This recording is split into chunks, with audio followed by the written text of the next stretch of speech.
следува разговорот со доктор Дејан Ставриќ, поранешен председател на Независниот клинички синдикат. Со него ќе разговараме за сите оние состојби во здравството кои се актуелни во последниот период, а се разбира најдраматични се оние вести за високата смртност на бебињата, состојба која се повторува, но и која осликува некои други алармантни показатели во здравствениот систем. Доктор Ставриќ, добар ден повторно во нашето студио. Сакам да ве прашам, со доаѓањето на министерот Таравари во јавноста се доби една перцепција за една нова енергија во здравствениот систем, па така и повеќето негови првични одлуки беа некако симпатично портретирани во јавноста, оние негови активности на социјалните мрежи, работите кои ги најави, но сето тоа подоцна се смени, особено со неговата одлука да се кандидира за градоначалник. Еве, повторно се повторуваат, како што кажав, овие алармантни вести за смртноста на бебињата. Некако работите во здравствениот систем не одат така како што беше најавено од страна на владата. Што мислите вие, каде се утна овој пат? Па, не да не одат или одат, тешко воопшто не одат работите, како што гледаме сите. Сега, во оваа предизборна еуфорија, каде што сме бомбардирани со ветувања повторно и така натаму, ние сепак мора да гледаме реалноста. Значи, овие катастрофи што се случуваат во здравството се континуитет на претходниот систем. Значи, претходната влада, претходниот министер го урниса здравството до крај скоро и се очекуваше од новата влада и министерот на владата како, ресорен експонент на истата да направи некои реални промени. Ние реални промени немаме во здравството. И нормално, ако го задржите истиот систем, истиот начин на делување, и последиците ќе бидат исти. И онаа инциденца, стапка катастрофална, афричка или средноафричка, да речам дури, пошто ни во Јужна Африка нема токава смртност на бебиња, продолжи и во овој период. Значи, очекувавме нешто сосема друго. И тоа не се однесува само на бебињата. Бебињата ги гледаме затоа што се сме најосетливи на тоа. И најмногу допира до јавноста таа тема. Меѓутоа, сигурен сум дека и во сите останати сектори во здравството истото се случува, затоа што реално немаме некакви промени. Да, министерот Таравари со неговата кандидатура за градоначалник може слободно да се каже дека веќе, и не знам дали можеме да сметаме дека е министер за здравство, дека дали може он целосно да се посвети на таа работа, додека не биде избран или нема да биде избран, како и да е. Кажете ми колку е сериозно овој важен сегмент, еден од најголемите системи, здравствениот систем во Македонија, да се остави вака, особено во услови во кои се случуваат вакви ужасни работи? Не само од страна на министерот, туку и од владата како креатор на здравствената политика. Не сме да се остави ниту овој, ниту било кој друг систем. Тоа се се органи на еден организам на државата.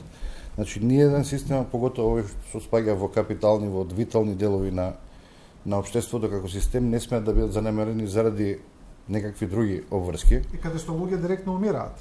Луѓе умираат, да. И, како да кажам, ние се боревме против претходниот систем, односно се боревме против манирите, против она што тој систем го носи пред се партизацијата на институциите, приватизацијата од страна на владачката врхушка на институциите. Истото се случи и во здравството, како и во другите, во судството и во образованието и така натаму, со последиците кои ги доживувавме и ги доживуваме ден денеска. Очекувавме, значи, да барем во тие основни правци, основни параметри на делување државно, дојде до промена. За жал, немаме промена. Повторно имаме партизирано здравство, да речеме, сега за здравството збориме, меѓутоа веројатно така и во останатите сегменти. Партизацијата е недозволива.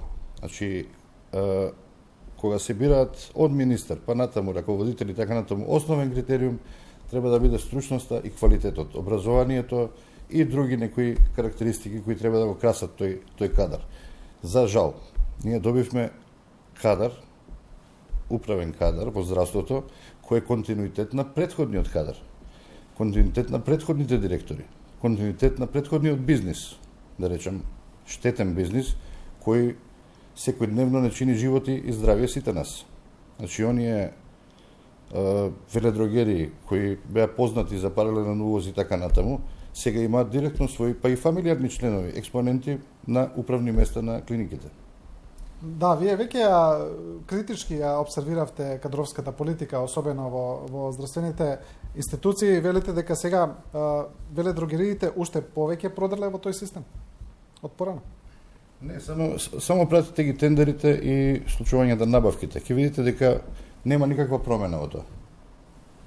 Добро, кога сме кај она што е најалармантно, тоа се случувањата на клиниката за гинекологија. Вие нормално дека не потекнувате од таму, вие сте од очната клиника, изворно, но сте и председател на синдикатот, ги знаете, работите. Еве сакам да искоментираме една колумна на колегата Сашо Ордановски, која е посветена на ова, таа е насловена "Живот за сите освен за бебињата", па во еден дел тој вели: "Кога бебиња умираат како вински мушички, кои се тие други приоритети во државата за надлежното министерство да не може да набави без тендер толку нови инкубатори, 20, 50, 100, колку што се неопходни?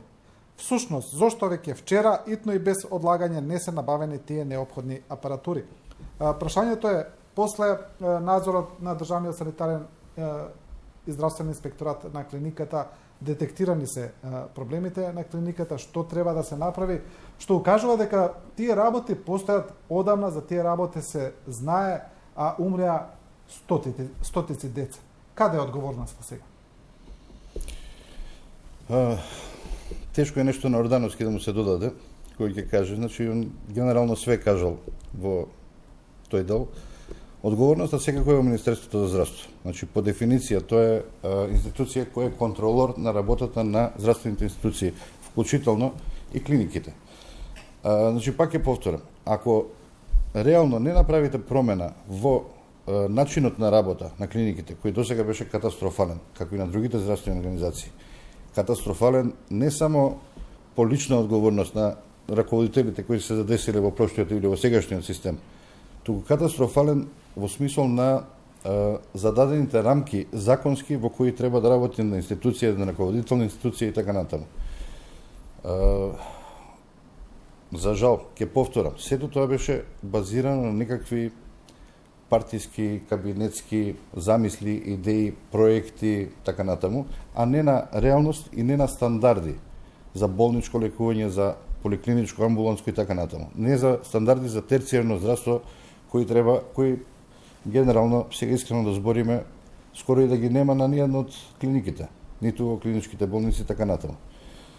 Значи, одговорноста е во системот. Раководител на тој систем е министерот.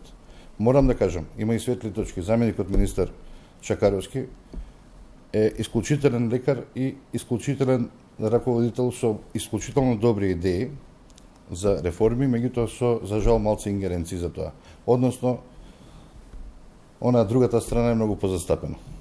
Да, има Ордановски во колумната уште една поента, уште за таа сакам да искоментираме. Тој вели, ако владата и коалицијските партнери не може да го средат здравствениот систем, а очигледно не можат, дали можеби и на здравствениот систем му е потребен еден прибег, како што има во политичкиот, во правосудниот, значи да дојдат група странски експерти, да направат скенирање и да ни кажат што треба да прави.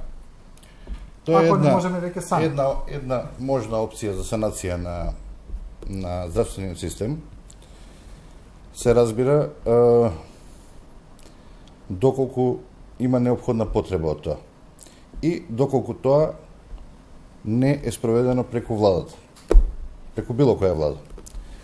За жал морам да кажам дека незадоволството од недвижењето на работите во здравството е толкаво, слушам меѓу колегите и во јавниот и во приватниот сектор, што веќе се раѓа една идеја за организација есновска на лекарите кои имаат тенденција да сами направат конституција, односно уредување на овој сектор.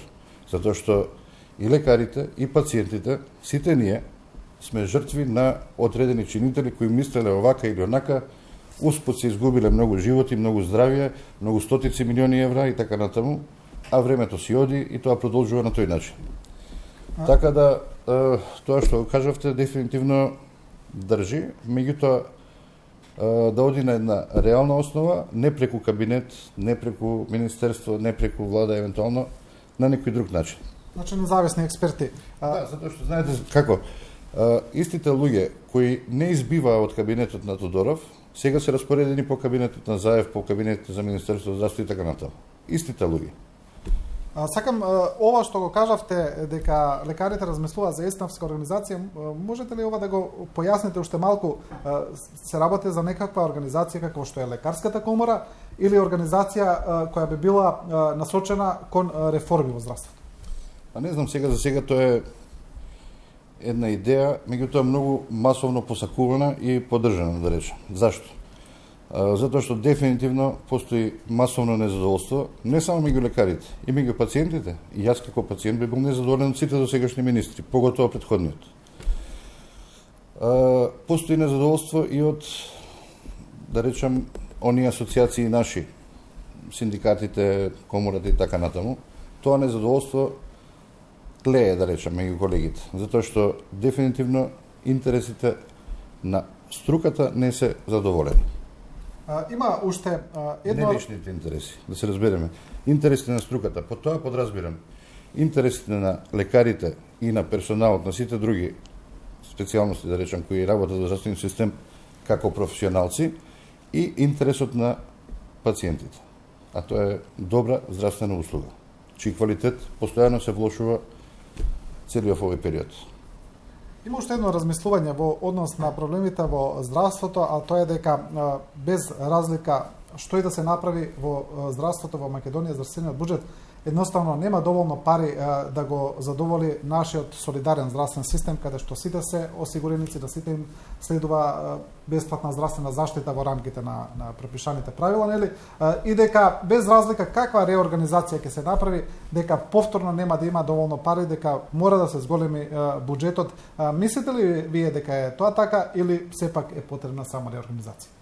Не, тоа не е точно. Значи, здравствениот буџет е веројатно најголем буџет во Република Македонија во однос на свежи пари. Тоа е некои 310% скоро од вкупниот од бруто буџетот. Така да пари има за оваа мала држава сосема доволно. Сите сме свесни, јавна тајна е колкав дел од тој буџет или од фондовските пари се губат таму каде што не треба да се губат.